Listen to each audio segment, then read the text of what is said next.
On this episode of AV Week, we talk about consultant outreach, designing and selling on emerging trends, and translating AV in real time. All that and more next on AV Week. The network for the AV industry. What are you listening to? This is AV. This is AVNation. This is AVNation. This is AV Week, episode 352, recorded Friday, May 25th, 2018. Chase the Head. Support for AVNation is brought to you by Christie Digital and by Crestron. This is AV Week, your weekly wrap-up of audio-visual news and information. My name is Tim Albright. I am your host. With us to talk about the news and information of the week. First and foremost, her name is Brandy Alvarado, and she is from RP Visuals. Welcome, ma'am. Thank you so much. Absolutely. Also with us, we'll do the Jersey Boys here. First up is Clint Hoffman. He is from Kramer. How are you, sir? Doing great, Tim. Thank you. And the next other part of New Jersey, his name is Tim Trost, and he is from Middle Atlantic Products. How are you, sir? Good afternoon. And last but not least, not to be outdone, Mr. Luke Jordan from the great country of Texas. How are you? Doing good, Tim. Notice I said country of Texas. I know where to. Oh, no, you got it right. I would have corrected you. Well, I have no doubt about that. Damn Texans. All right. Let's start this off here. This first story comes to us by way of our friends over at Innovate on the net. Biamp is introducing a new program, and it's their consultant program, and they're dedicating it to the consultant, and they're bringing in, Bill Natras was already working with them, but Bill Natras, if you're not familiar with Bill, first of all, if you ever get a chance to take a class with Bill, you should. One of the smartest guys that I know in the industry. He came to the industry, he came to Biamp by way of Shin Milsom and Wilkie. So he's been in the consulting part for a long time. Then he started working with Biamp a couple of years ago, and now he's moving that direction when it comes to the manufacturer side with Biamp. Luke, I'm going to start with you on this though. From an integrator standpoint, how important is it to have somebody who's kind of driving that bus for a manufacturer specifically, working the consultant side? So when you get a bid, you get a request for proposal when it comes, and you like, okay, great, groovy. I'm a Biamp dealer. That's awesome. They actually know what they're doing. They know what they're talking about, as opposed to just going, I want a DSP, right? Or I want a rack in Tim's case. How important is it for a program like this to have Biamp driving that from the consultant side? I'd say that we work more design build than bidding on consultant work. So I will preface this, with that, but having the manufacturers invest in relationships and bring their technical expertise and their connections to the table, it tends to work out a lot better for us. Okay. When it's kind of left up to, as far as a consultant job goes, if it's kind of left up to the integrator to just kind of pull in a whole bunch of parts and decide what, I guess, ecosystem they want, that can cause problems, especially because they weren't really part of those programming meetings with the client. They aren't really part of all that. So having the consultant and the manufacturer really on the same page and coming up with just a solution that really does meet the client's needs and expectations, and then getting the integrator involved in that is huge. All right, Brandy, we're going to start with you on this next part. From the rest of you three are all manufacturers. First question though is how do you get in with consultants? How do you get in? Whether it's a lunch and learn, relationships, meeting them at InfoComm. How do you do that?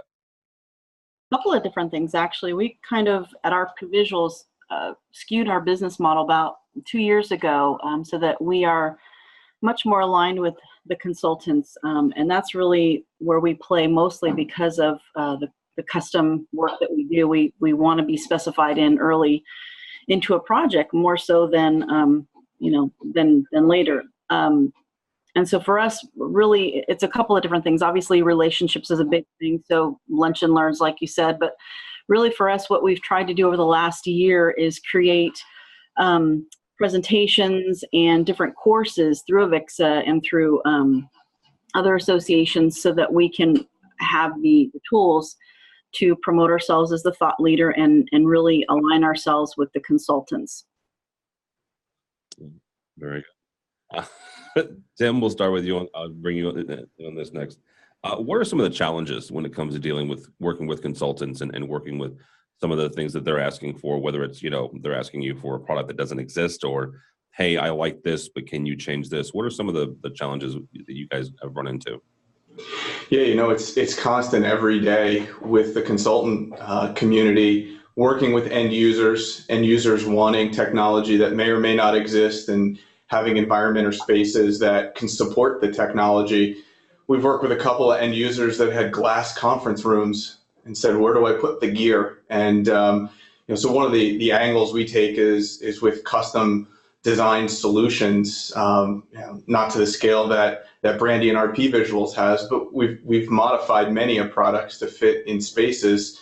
We're all focused on the end user and delivering incredible AV experiences. That's what the industry is about. And so teaming up with the consultant to overcome those challenges is really where we find the sweet spot in building relationships and continuing those relationships. All right, Clint, same kind of question. What are some of the challenges you guys run into when it comes to working with consultants? Well, one of the challenges, it's not necessarily working with consultants per se, but one of the challenges we have is it's almost counterintuitive pursuing consultants. So I congratulate BuyAmp because it's one of the best things you can do, but it's not as easy to measure as perhaps maybe dedicating resources to the channel, to the direct resellers and the distributors and the indirect resellers that buy from your distributors. There you can get a purchase order and you can say immediately and say, look, I've done a good thing. With consultants, it's a little bit more of investing time that's going to pay off somewhere else down the line or is a little less tangible. But it's also as I said earlier, one of the most important things. Luke mentioned that they're not really that much of a consultant driven company where they respond to consultant work, but we got one here in the Northeast that's really large that's pretty open about the fact that they're 80%. So in order to do business with that company, you got to get the consultant to do the specification to sell the product through that particular channel partner. But it's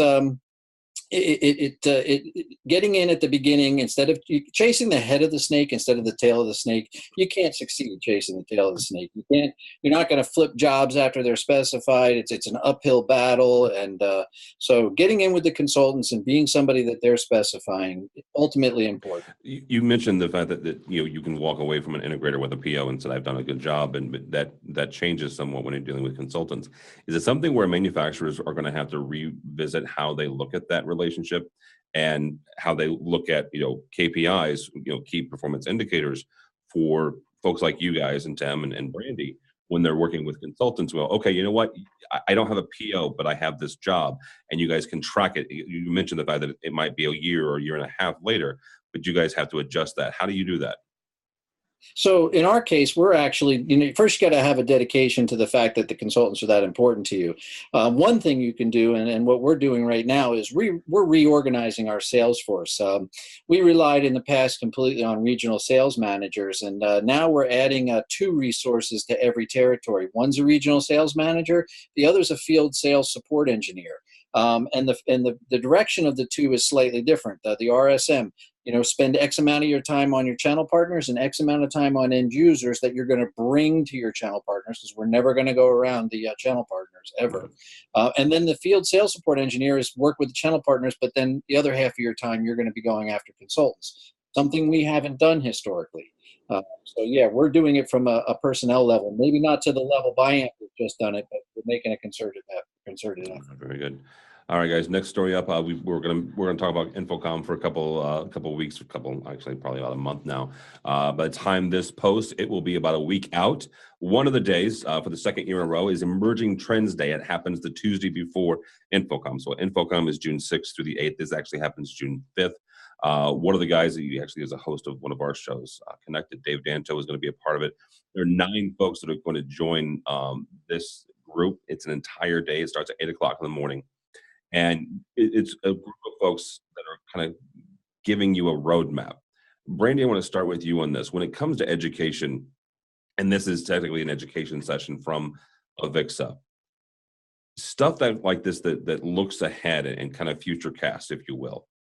What are some of the benefits that an integrator or honestly a manufacturer even can take away from something that is a little bit squishy and hard to nail down, as much as looking ahead to what may or may not be coming down the pipeline for the industry?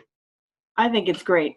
Personally, I think the direction that AVWeek has taken with the TIDE conference and with this emerging technologies day is just a great direction to be going. That's really where everything is kind of leading anyway. The innovation is what kind of propels us all. And from an RPV standpoint, we're always sort of on the forefront of these crazy technologies that are coming out. So for us, it makes a lot of sense, again, to have these type of educational points, the unbound canvas and, pixels everywhere type of scenario is where we play. So I'm very interested. I wish I wasn't setting up the show so that I could actually attend some of these things. But I'm on booth duty, so. Well, yes, and that is one of the downsides is not having as many manufacturers in there, I think. Tim, when it comes to you, I mean, what are some of the things that manufacturers can take away from or even provide a group like these emerging trends folks? Whether or not the technology and the exact trend is solid, kind of get into your point, Tim, if we understand where people are pushing the technologies, where the boundaries are being pushed, at least even in its nebulous form, we can start moving towards the direction and develop the solutions that we're predicting will solve the problems that emerge as a result of technology changing. We look at the miniaturization of technology.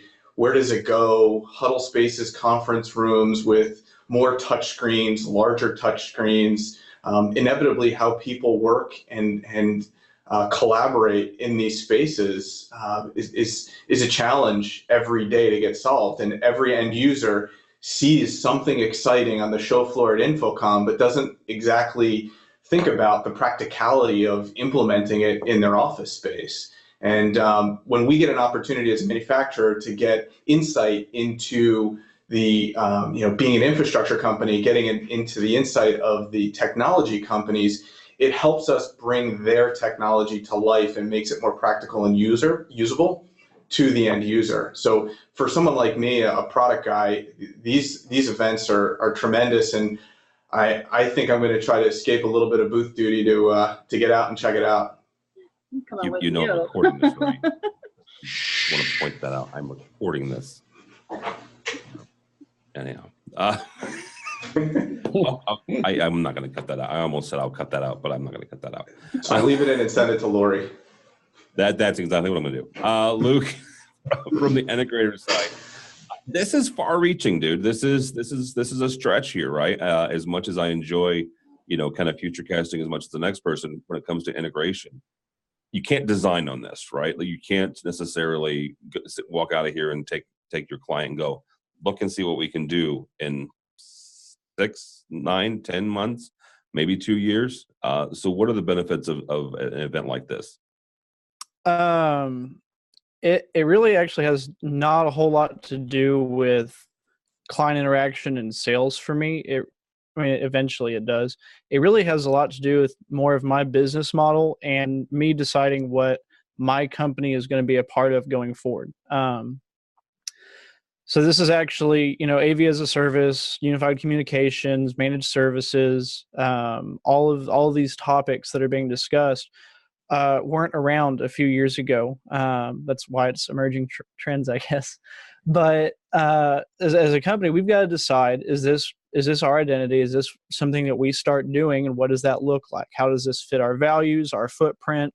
How does this match up with our client base? Do we want to start attacking new verticals?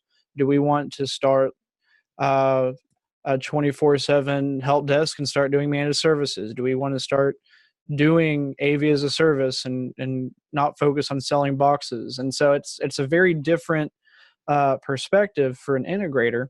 And the decision I make on all of these topics now, I will find out in a few years if that was the right decision or the wrong decision.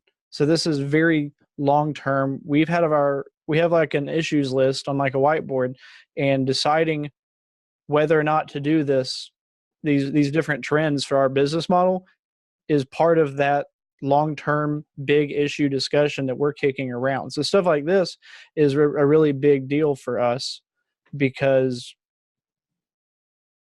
there's a good chance we might not do it, and then we go out of business because we were wrong, or we decide to do it and then now we have to scale up much bigger and faster than we wanted to, and now I'm just holding on for the ride and kind of saying this isn't really what I wanted 5 years ago. So it's a very difficult discussion, but I'm glad that there's a format and a place to host it and really to see that. Absolutely.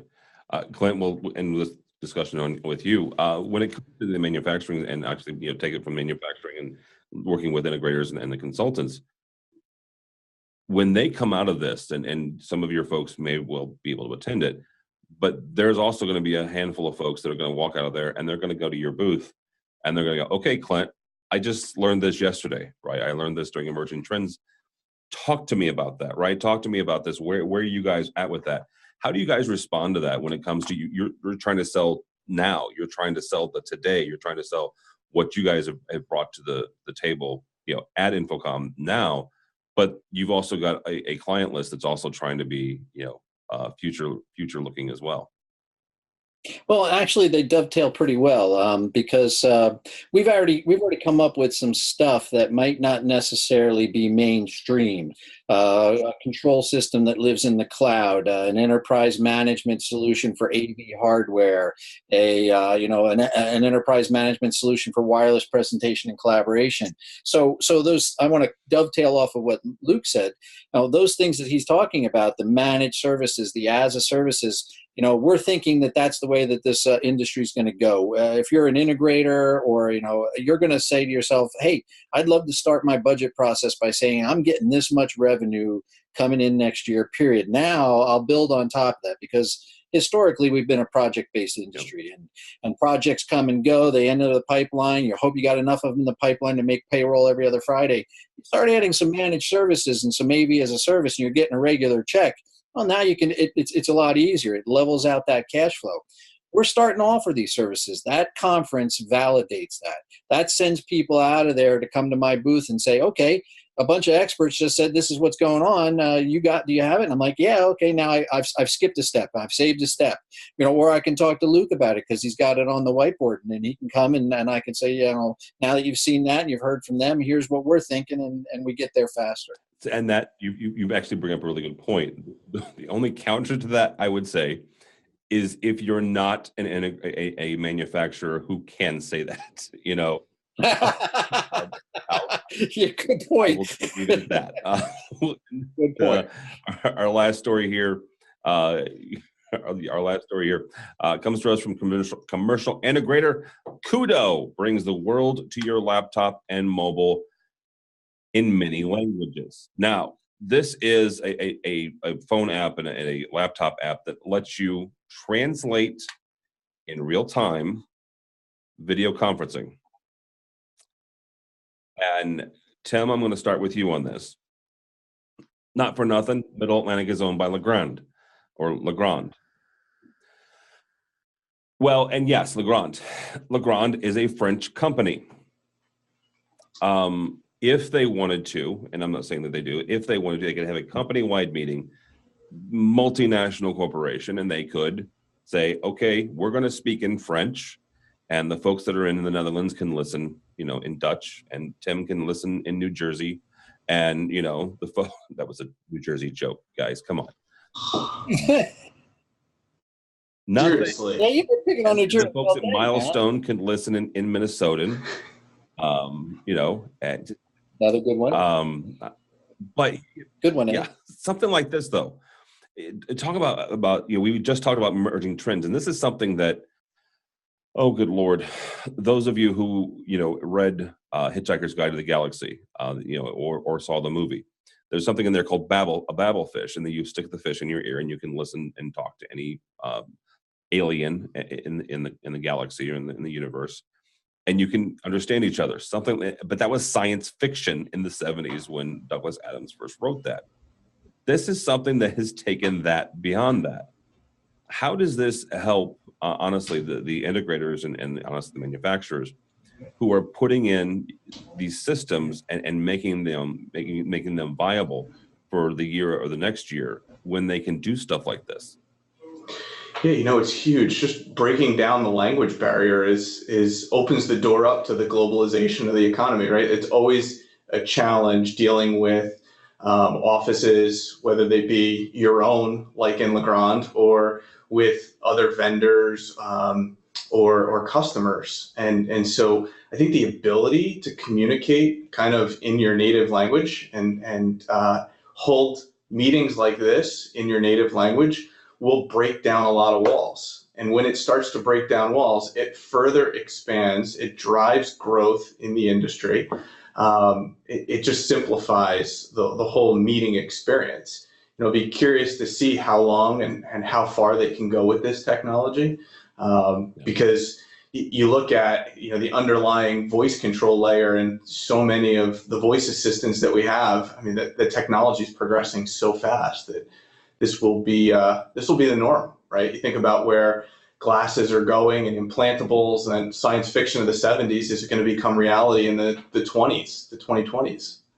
Yeah, very, very, very. Clint, I'll bring you on this as well, not for nothing, but their corporate headquarters worldwide is in Israel. Obviously, you guys have an office in New Jersey. There's one in India. There's one in so they're very much global as well. But also, to Tim's point, not just your own meetings, but also meetings with clients and vendors as well. How does that help this?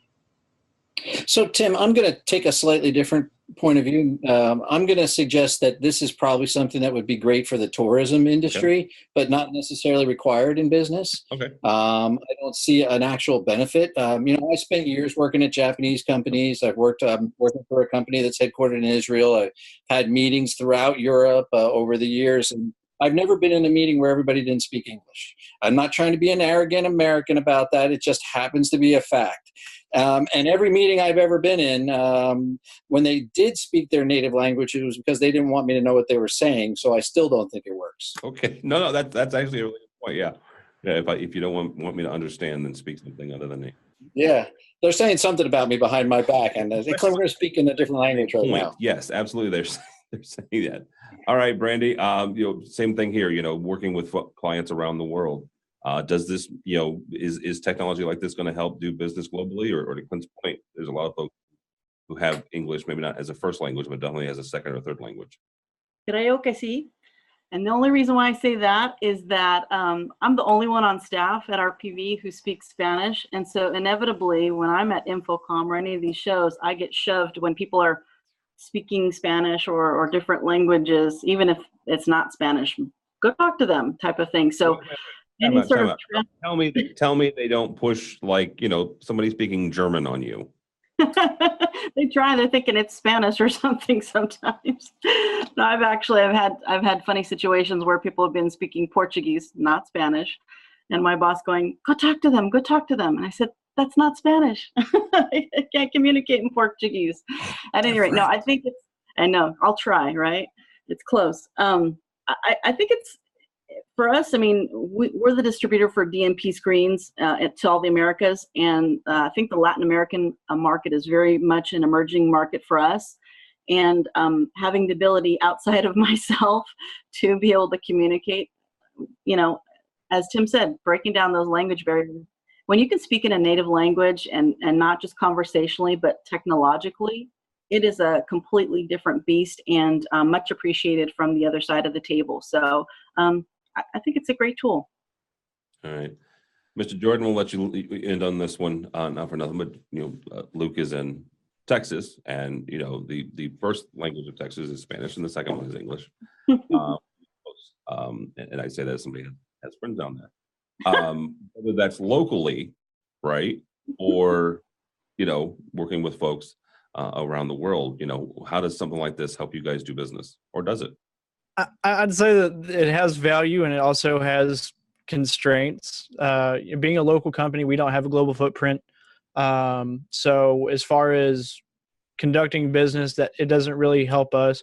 But that being said, I mean, just growing up in Texas, you take Spanish from an early age, and there's not this concept that I'm never going to need this. I'm not going to pay attention. I've been conversationally fluent, more.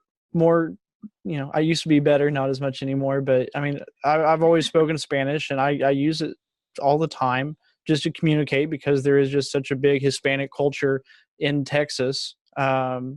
They are the majority in Texas, actually.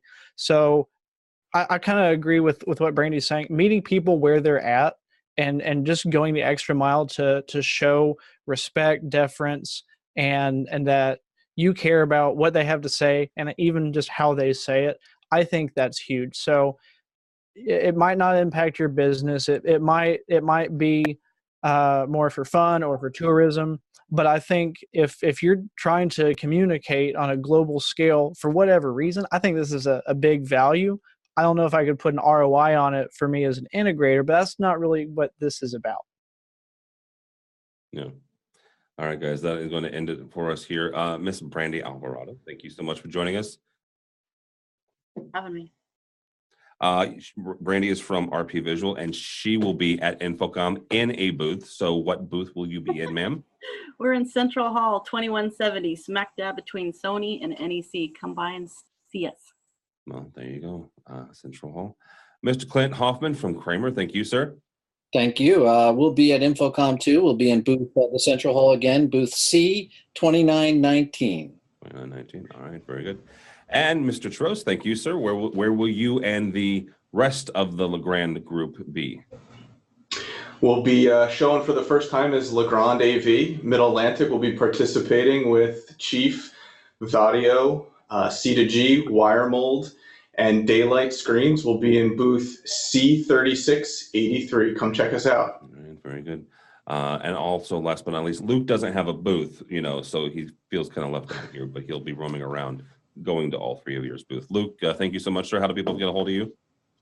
You can find me anywhere the party is at InfoComm 18. I love it. You can also find me on Twitter at Luke Jordan EAVI or EAVI.com. All right, very good, Luke Jordan. Also part of the SCN, the nine of the hottest up-and-coming AV professionals today. So check that out on avnetwork.com. My name is Tim Albright. Don't follow me on the Twitters at this point. I'm really hoping that somebody that I know and like and that likes me has a ticket to the Stanley Cup playoffs that's going to happen in Vegas during InfoComm 2018. Just want to point that out there. Go Golden Knights. So no, but go by the website if you would please. AVNation.tv, AVNation.tv. You will find this program. And oh my goodness, a host of others. You'll find all sorts of interview that we've done previewing InfoComm 2018, our InfoComm 2018 coverage. You also find out the underwriter section. These are the folks who help us and support us financially. Clint and Kramer and Tim and Bill Atlantic are two of those. We thank them for their support. All that and more. Also, Luke mentioned the party, so let's talk about it. The AVNation AV Tweet Up will happen June 6th from 4 to 6 p.m. in our studio, N as in Nancy, North, I guess, 217. It's not a booth, it's a room. Go up the escalator, hang a right, and you'll find us there between 4 and 6. Free food and drink, thanks to our friends over at Starin. So all that and more at avnation.tv, avnation.tv. Thank you so much for listening. Thank you so much for watching. That's all the time we have for AV Week.